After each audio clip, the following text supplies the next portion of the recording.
दोस्तों, जय श्री राम, जय गंगे मैया। दोस्तों, आज मैं इस विषय पर चर्चा करने के लिए आप लोगों के पास आया हुआ हूँ कि सनातन धर्म में जो धर्म ग्रंथ हैं, उन धर्म ग्रंथों में इस बात का वर्णन किया गया है कि हर एक मनुष्य को विधि विधान से पूजा पाठ करना चाहिए, यज्ञ करना चाहिए, मंत्रों का जाप करना चाहिए। और वो अच्छी बात भी है। पूजा पाठ विधि विधान से, या यज्ञ हुआ, या मंत्रों का जाप हुआ, या नाम जप हुआ, ये सब विधि विधान से होना भी चाहिए, क्योंकि विधि विधान से जाप करने पर जापक को मोक्ष तक की प्राप्ति मिल सकती है। यदि मोक्ष नहीं भी मिला तो भी उसको अच्छी गति मिलती, स्वर्ग मिल सकता है, या उससे मतलब अच्छी से अच्छी गति मिल सकती। जितना विधि विधान से पूजा पाठ होगा उतनी ही अच्छी उसको गति मिलेगी। लेकिन यह सब किसके लिए बताया गया है? जो व्यक्ति अपनी लगभग 60 वर्ष की उम्र पूरा कर चुका हो, अपने बाल बच्चों को पढ़ा लिखा के योग्य बना दिया हो, अपनी नौकरी से, अपनी पारिवारिक जिम्मेदारी से मुक्त हो चुका हो, ये सब उसके लिए बताया गया है। ऐसा नहीं है कि कोई 30 साल का आदमी है, 25 साल का आदमी है, वो प्रतिदिन सुबह शाम 4-4 घंटा विधि विधान से पूजा पाठ कर रहा है और अपने बाल बच्चों को खिला पिला नहीं पा रहा है, अपने बाल बच्चों का पालन पोषण नहीं कर पा रहा है। इस दशा में उसका पूजा पाठ जो है ईश्वर के द्वारा अस्वीकार कर दिया जाएगा, क्योंकि भगवान श्री कृष्ण ने गीता के 18वें अध्याय के 7वें श्लोक में साफ साफ कहा है कि प्रत्येक मनुष्य को ईमानदारी से अपनी निर्धारित ड्यूटी का पालन करना पड़ेगा। यदि कोई आदमी अपनी निर्धारित ड्यूटी का पालन नहीं कर रहा है और वह रातों दिन विधि विधान से मेरी पूजा पाठ कर रहा है, जप कर रहा है, तपस्या कर रहा है, तुम ऐसी इस दशा में मैं उस प्राणी के पूजा पाठ को स्वीकार नहीं करूँगा।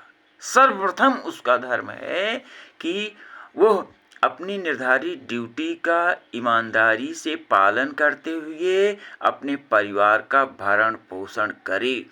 अब यहाँ ईमानदारी से ड्यूटी का पालन करने का तात्पर्य ये है कि जैसे मान लीजिए कोई आदमी किसान है, तो किसानी में उसके पास 3 बीघा ज़मीन है, तो वो अपनी 3 बीघा ज़मीन में ही मेहनत से अपनी खेती करे। 3 बीघा से ज़्यादा किसी अड़ोसी पड़ोसी की या किसी दूसरे की ज़मीन को लेने की कोशिश ना करे, दूसरे की फसल को चुराने की कोशिश ना करे। यही है ईमानदारी से ड्यूटी करने का तात्पर्य। अब दूसरे शब्दों में, कोई व्यापारी है, कोई दुकानदार है, कोई सरकारी या प्राइवेट नौकरी कर रहा है, तो उस मनुष्य को भी अपनी ड्यूटी का पालन ईमानदारी से ही करना पड़ेगा। अध्यापक को अध्यापक की तरह ड्यूटी करना पड़ेगा और अध्यापक के मतलब कार्य में चोरी नहीं करनी पड़ेगी। और मान लीजिए कोई आदमी ऐसे स्थान पर काम कर रहा है जहाँ से रिश्वत मिलने की संभावना है, तो रिश्वत उसको बिल्कुल नहीं लेना चाहिए। सिर्फ जो सरकार वेतन दे रही है उसी वेतन पर गुजारा करे और वेतन से जो पैसा मिल रहा है उसी पैसे से अपने परिवार का भरण पोषण करे। यदि इस तरह से वो कर रहा है तो उसको पूजा पाठ विधि विधान से करने की, जब तक विधि विधान से करने की कोई आवश्यकता नहीं है। भगवान श्री कृष्ण ने कहा कि यदि कोई आदमी ईमानदारी से अपनी निर्धारित ड्यूटी का पालन कर रहा है तो उसकी गति, उसकी वही ईमानदारी का, उसके द्वारा किया गया ईमानदारी का कृत्य ही बहुत बड़ा यज्ञ है। उसी ईमानदारी के कृत्य से ही उसकी गति मुक्ति हो जाएगी। अब आगे थोड़ा सा यहाँ इस प्रकार से मैं आपको बता रहा हूँ कि मैंने जो अपने जीवन में धर्म ग्रंथों का अध्ययन किया है उस अनुभव को मैं आपसे शेयर कर रहा हूँ।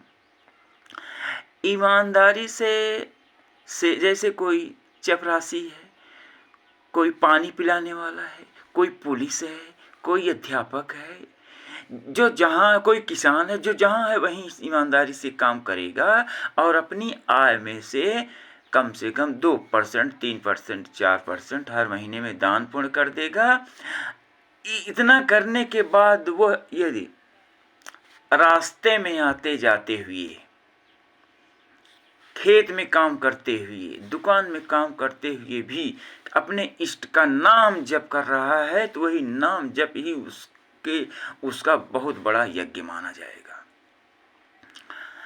जैसे कोई आदमी खेती में काम कर रहा है और वहीं जो है राम राम राम राम राम राम मानसिक रूप से अपने मन में ही धीरे धीरे राम राम राम राम कर रहा है, तो ये चीज़ भगवान श्री कृष्ण कहते हैं कि मुझे बहुत प्रिय है।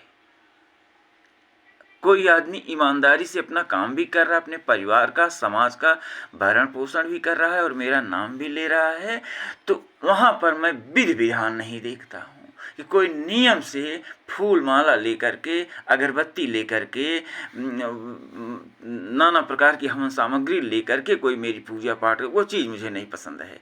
सिर्फ उसका ईमानदारी का कृत्य, और ईमानदारी करने के बाद वो जो जैसे तैसे मेरा नाम ले रहा है वही बहुत है।